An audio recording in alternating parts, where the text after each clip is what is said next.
It's week 18 of A Year of Wisdom. Let's get to reading.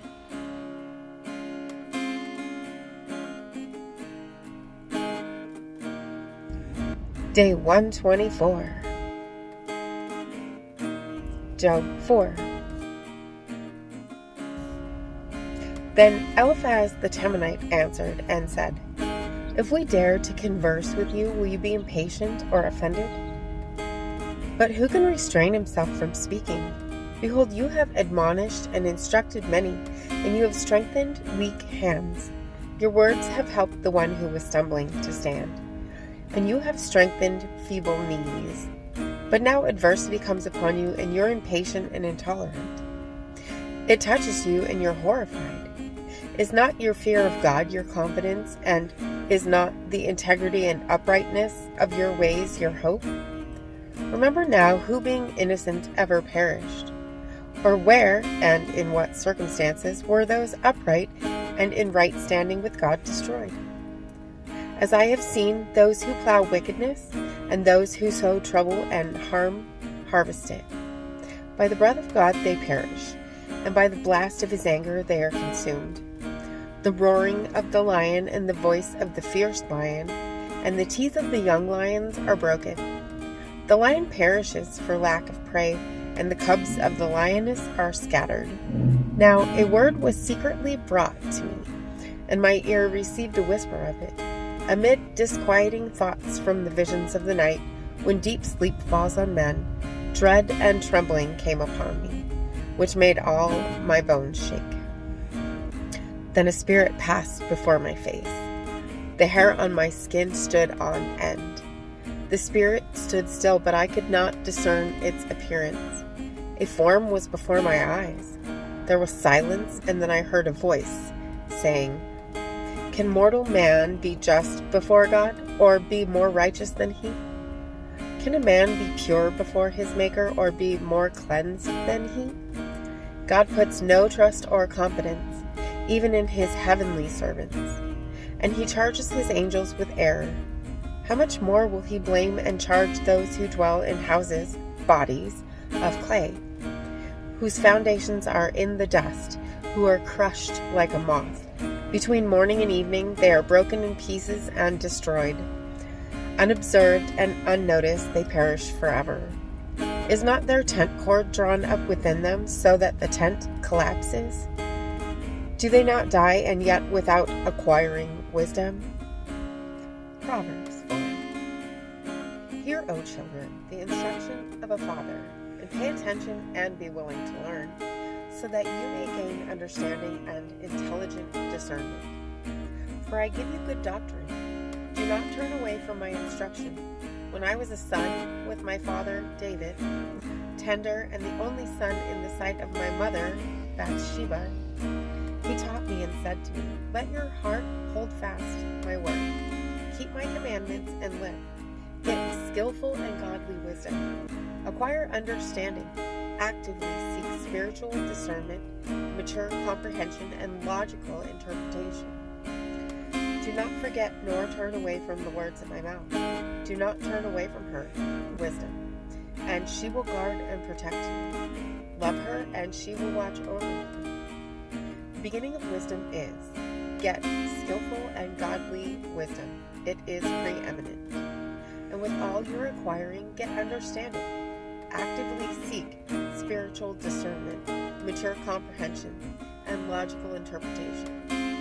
Prize wisdom and exalt her, and she will exalt you. She will honor you if you embrace her. She will place on your head a garland of grace. She will present you with a crown of beauty and glory. Hear, my son, and accept my sayings, and the years of your life will be many. I've instructed you in the way of skillful and godly wisdom. I have led you in upright paths. When you walk, your steps will not be impeded, for your path will be clear and open. And when you run, you will not stumble. Take hold of instruction, actively seek it, grip it firmly, and do not let it go. Guard her, for she is your life. Do not enter the path of the wicked, and do not go the way of evil men.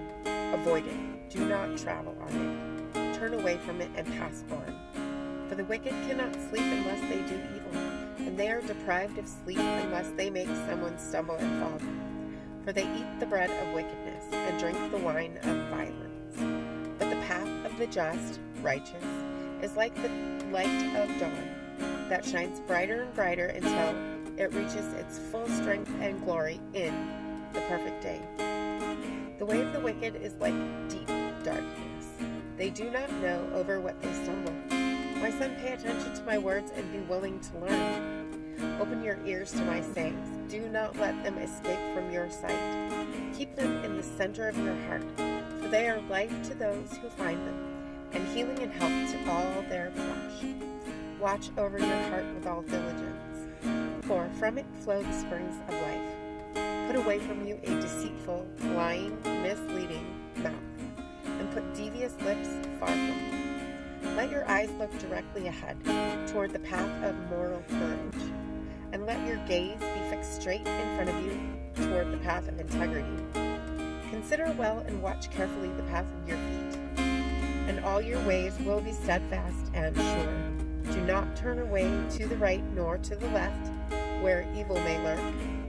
Turn your foot from the path of evil. Ecclesiastes 4.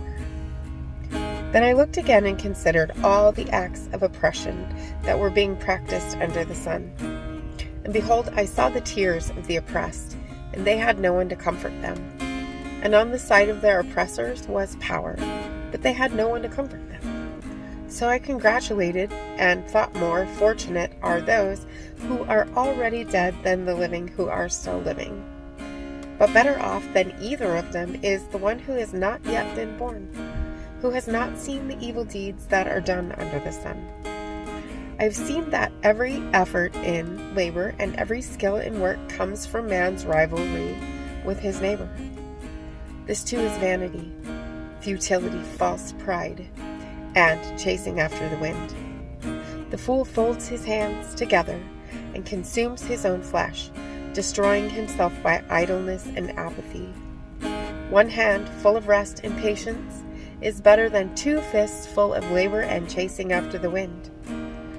Then I looked again at vanity under the sun in one of its peculiar forms.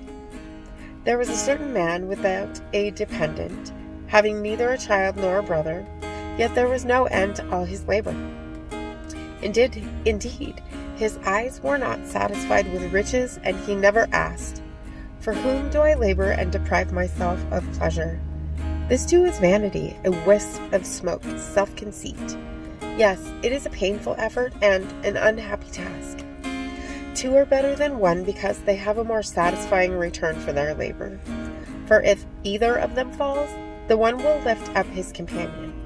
But woe to him who is alone when he falls and does not have another to lift him up again. Again, if 2 lie down together, then they keep warm. But how can one be warm alone? And though one can overpower him who is alone, 2 can resist him.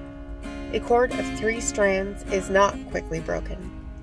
A poor yet wise youth is better than an old and foolish king who no longer knows how to receive instruction and counsel, friendly reproof, warning.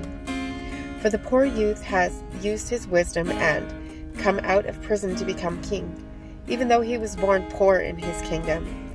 I've seen all the living under the sun join with the second youth, the king's acknowledged successor, who replaces him. There is no end to all the people, to all who were before them. Yet those who come later will not be happy with him. Surely this also is vanity, emptiness, and chasing after the wind. And as always, I appreciate you being here. Make sure to hit that subscribe button if you haven't already. Click the bell so you'll get notifications.